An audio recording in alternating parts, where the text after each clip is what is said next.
तथागत बुद्ध को नमन करते हुए, भारत में जन्मे सभी संत महापुरुषों को नमन करते हुए और भारत के संविधान निर्माता बाबा साहेब भीमराव अम्बेडकर जी को नमन करते हुए मैं बस यही कहूंगा, आप सभी से यही गुजारिश करूंगा कि जब पैदा हो बच्चे तो सहारा भीम का हो, जब बंद हो आंख तो धरातल भीम का हो। जब पैदा हो बच्चे तो सहारा भीम का हो, जब बंद हो आंख तो धरातल भीम का हो। एक पीढ़ी भी मिट जाए तो कोई गम नहीं, लेकिन मरते वक्त भी मेरी जुबां पे नारा भीम का हो, मेरी जुबां पे नारा भीम का हो। ऐसे महामानव बाबा साहब अम्बेडकर जी, जिन्होंने जीवन पर्यंत संघर्ष किया, जिन्होंने उस समय में संघर्ष किया जिस समय में छुआछूत चरम पर थी, बाबा साहब भीमराव अम्बेडकर जी, क्योंकि आज प्रतिभा सम्मान समारोह है तो मैं यही कहूंगा कि बाबा साहब अम्बेडकर जी वो प्रतिभा थे, वो सम्मान के योग्य व्यक्ति थे। जो उन्होंने सोचा वो करके दिखाया।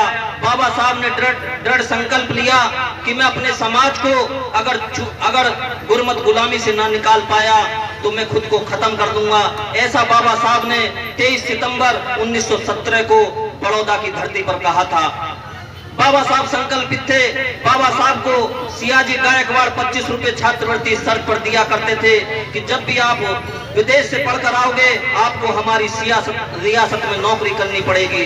तो बाबा साहब दृढ़ संकल्पित थे। बाबा साहब ने कभी झूठ नहीं बोला।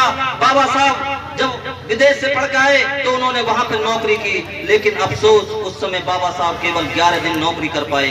बाबा साहब 11 दिन नौकरी इसलिए कर पाए क्योंकि बाबा साहब को उनका चपरासी दूर से फाइल देता था और कहता था, बाबा साहब को जब दूर से फाइल देता था, बाबा साहब ने एक दिन उससे पूछा कि भाई ये बता कि मैं विदेश से पढ़ के आया हूँ, सूट बूट में मैं रहता हूँ, इतनी डिग्रियां मेरे पास हैं, तो मुझे इतनी दूर से फाइल क्यों पकड़ाता है? तो चपरासी का जवाब था कि बाबा साहब आप पढ़ लिख बेशक गए हो लेकिन आप अछूत हो। बाबा साहब जीवन में पहली बार वहां झूठ बोले। बाबा साहब वहां झूठ बोल करके किराए का मकान उन्हें मिला, क्योंकि बाबा साहब को वहां कमरा नहीं मिला था। वो पारसियों की धर्मशाला में वहां रहे, लेकिन जब वो हिंदू बन के वहां पर रहे, लेकिन जब लोगों को पता लगा कि ये अछूत है तो बाबा साहब को वहां मारने के लिए लोग दौड़े थे। बाबा साहब अपना जीवन बचाने के लिए, अपने आप को बचाने के लिए स्टेशन पर गए, और जब स्टेशन पर गए तो ट्रेन छूट चुकी थी। जब ट्रेन छूट गई तो बाबा साहब ने वहीं बराबर में सियाजी गायकवाड़ पार्क है, वहां पर उस एक पेड़ के नीचे संकल्प लिया था 23 सितंबर 1917 को कि यदि मैं अपने समाज को गुरमत गुलामी से नहीं निकाल पाया तो मैं खुद को खत्म कर दूंगा। तो ऐसे बाबा साहब मैं बताना चाहता हूं, जब भी समाज को, दलित शोषित पिछड़े समाज को जब भी मौका मिला है अपनी काबिलियत दिखाने का, तो उन्होंने अपनी काबिलियत दिखाई है, शिखर पर पहुंचे हैं। इसमें अहम रोल बाबा साहब अम्बेडकर जी के साथ माता रमाबाई का रहा है। माता रमाबाई के बिना बाबा साहब अधूरे थे, क्योंकि माता रमाबाई को यहाँ पर नमन करना बहुत जरूरी है। माता रमाबाई ने अपने 4 बच्चों की कुर्बानी दी। माता रमाबाई ने अपने बेटे गंगाधर, बेटा रमेश और बेटी इंदु और बेटा राजरतन, बाबा साहब राजरतन को बहुत प्यार किया करते थे, क्योंकि बेटी भी खत्म हो चुकी थी इंदु। बाबा साहब कहा करते थे, रमा तो चिंता मत कर, एक दिन हमारा बेटा राजरतन इस देश पे राज करके जाएगा। जब बाबा साहब वकालत का काम कर रहे थे, तो वहां एक व्यक्ति भागा गया और बाबा साहब से कहा कि बाबा साहब जल्दी चलिए, राजरतन बहुत बीमार है। जैसे ही बाबा साहब वहां पहुंचे, घर में बाबा साहब ने अपने बेटे को गोदी में लिया। राजरतन बहुत ही गोल मटोल था, बहुत सुंदर था। जैसे ही गोदी में लिया तो राजरतन ने दम तोड़ दिया। तो माता रमाबाई ने उस दिन कहा कि बाबा साहेब मैं आपकी समाज लालसा से बहुत ऊब चुकी हूँ, मैं बहुत परेशान हो गई हूँ। आपकी समाज लालसा ने हमारे 4 बच्चों खो दिए। तो माताओं बहनों, बुद्ध उपासक उपासिकाओं, बाबा साहब ने उस दिन कहा था कि रमा तो चिंता मत कर, मैं इस देश में ऐसा काम करके जाऊंगा कि जो भी बेटा या बेटी अपनी माँ की कोख से पैदा होगा वो इस देश पे राज करेगी, इस देश पे राज करेगा। तो बाबा साहब हमें भारत का संविधान देके गए, भारत के संविधान में आरक्षण की व्यवस्था देकर गए और आरक्षण से समाज को नौकरियां मिली। लेकिन नौकरियां पाकर के ऐसे लोग, जो ऐसे वक्ताओं ने भी बताया, समाज के ऐसे लोग जो शहरों में बस गए, अपने भाई भतीजों को भूल गए, ऐसे अपने घर वालों को भूल गए, अपने माँ बापों को भूल गए और वो एसियों की गाड़ियों में रहने लगे, वो अच्छे अच्छे मकानों में रहने लगे। लेकिन मेरे साथियों, मेरे सम्मानित बुजुर्गों, मैं चाहता हूं अगर ऐसे लोग यहाँ बैठे हैं, मेरी बात सुन रहे हैं, अपने समाज में यदि आपका कोई भाई भतीजा पढ़ना चाहता है तो उसे पढ़ाइए, उसे आगे बढ़ाइए। क्योंकि कई वक्ता कह के गए हैं कि शिक्षा वो शेरनी का दूध है, जो इसे पिएगा वही दहाड़ेगा।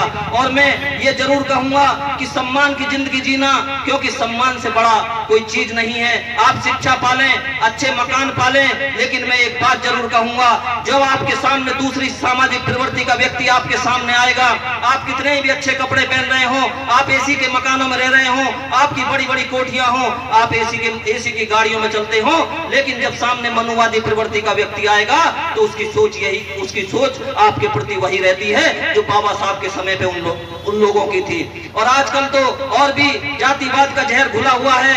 क्योंकि मैं एक बात कहना चाहता हूं, एक बात याद रखना, जब मनुवादी प्रवृत्ति का व्यक्ति, मनुवादी प्रवृत्ति का मतलब है कि जो संविधान को नहीं मानता, वो जब आप उसके घर जाएंगे तो आपको बैठने के लिए खटिया दे देगा, आपको पानी पीने के लिए लुटिया दे देगा, यहाँ तक कि जब आप अधिकारी बन जाएंगे तो आपको बिहाने के लिए पिटिया भी दे देगा। ऐसे बहुत से राजनेताओं के उदाहरण हैं, ऐसे बहुत सारे राजनेताओं के उदाहरण हैं हमारे समाज के लोगों के घरों में। आपने देखा होगा, जब वो अधिकारी बन गए तो दूसरी समाज की महिलाओं से शादी की है, तो आपको बैठने के लिए खटिया दे देगा, आपको पानी पीने के लिए लुटिया दे देगा। जब IAS PCS आप बन जाएंगे, आप बड़े पूंजीपति होंगे, तो आपको बिहाने के लिए, शादी करने के लिए पिटिया दे देगा। लेकिन एक बात याद रखना, आपको कभी वो वोट नहीं देगा। ये बात सही है गलत है? आपको कभी वो वोट नहीं देगा। इसलिए मैं कहना चाहता हूं, अपनी वोट की कीमत पहचानो। हमारी वोटों को लोग कहते हैं कि शराब में बिक जाती है, जब समय आता है, क्योंकि बाबा साहब अम्बेडकर जी ने भारत का संविधान दे करके ये कहा था कि पहले जो राजा पैदा होता था वो रानी के कोख से पैदा होता था, लेकिन बाबा साहब ने संविधान की व्यवस्था करके उसकी नसबंदी कर दी। और बाबा साहब ने कहा कि अब जो राजा पैदा होगा वो बैलेट पेपर से पैदा होगा, अब EVM मशीन से पैदा होगा। हालांकि आजकल EVM मशीन का विरोध चल रहा है। तो मैं ये कहना चाहता हूं कि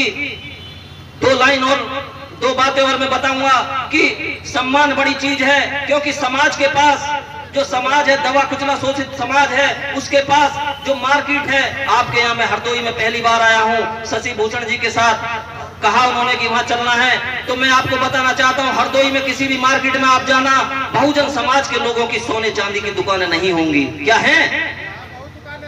यहाँ पे है सोने चांदी की दुकानें हैं, लेकिन कम मिलेंगी आपको।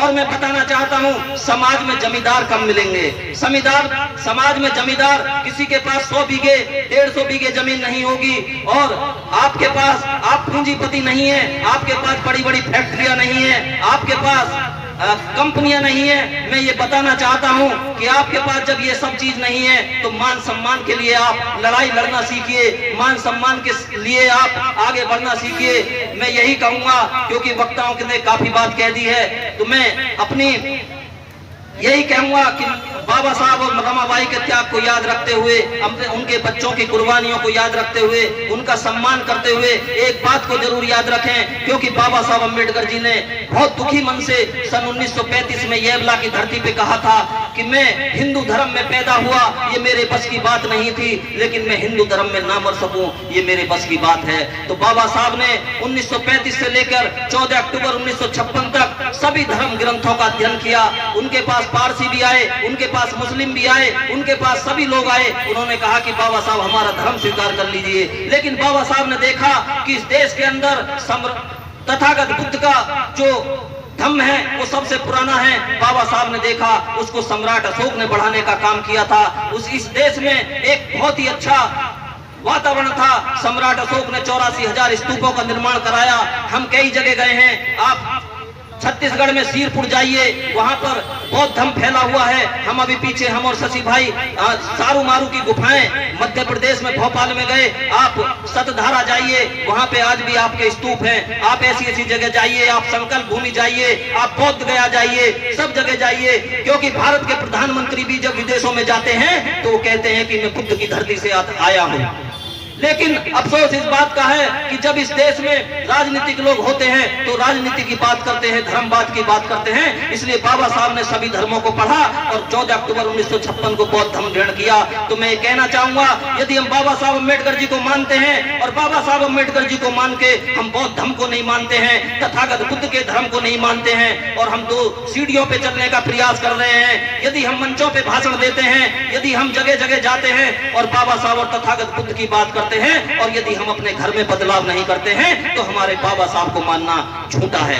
बाबा साहब को मानना बेकार है, क्योंकि बाबा साहब को वही व्यक्ति सच्चा सिपाही हो सकता है जो तथागत बुद्ध के मार्ग पे चले। क्योंकि आज भी अगर तथागत बुद्ध के मार्ग पे चलते तो ये देश कब का बौद्ध में हो गया होता। जब से लेकर के जब से बाबा साहब गए हैं सभी लोग संघर्ष कर रहे हैं, मंच सजते हैं, समाज का पैसा खर्च होता है, जगह जगह बहुत कार्यक्रम होते हैं। अभी अप्रैल आने वाला है, कई करोड़ रुपया पूरे देश में खर्च होगा, विदेशों में खर्च होगा, बाबा साहब की जयंती मनाई जाएगी, लेकिन बाबा साहब के पद चिन्हों पे चलने का काम नहीं करते। तो मेरा सभी से अनुरोध है, अपने अड़ोसी पड़ोसी, अपने साथियों को अपने घर में, अपने परिवार में, अपने बच्चों को पढ़ाएं लिखाएं, अपने भाई भतीजे को आगे बढ़ाएं और तथागत बुद्ध का मार्ग अपनाएं। मैं 2 लाइन कहकर के अपनी बात समाप्त करता हूं कि मैं मर जाऊं तो बस इतनी पहचान लिख देना, मैं मर जाऊं तो बस इतनी पहचान लिख देना, खून से मेरे माथे पर जय भीम लिख देना। मैं मर जाऊं तो बस मेरी इतनी पहचान लिख देना, खून से मेरे माथे पर जय भीम लिख देना। अगर कोई पूछे जन्नत के बारे में तो एक कागज के टुकड़े पर भारत का संविधान लिख देना। नमो बुद्धाय, जय भीम, जय भारत, जय कांशीराम।